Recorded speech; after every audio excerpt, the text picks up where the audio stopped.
In a suburb of Seoul, Korea, a fire at a liquefied petroleum gas station rages out of control. But the biggest danger is a tanker truck, which was refilling an underground storage container when the fire began. Flames quickly enveloped the truck, heating the fuel inside to an explosive level.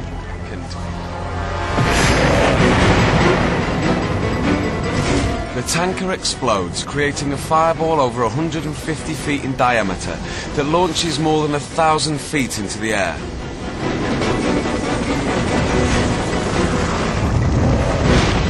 The blast ignites a chain reaction as the portable tanks begin to explode.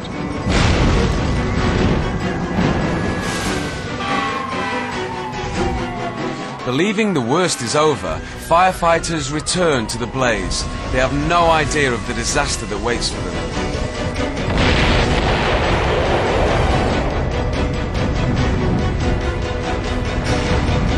Firemen are caught off guard when a storage tank erupts, causing a second massive explosion.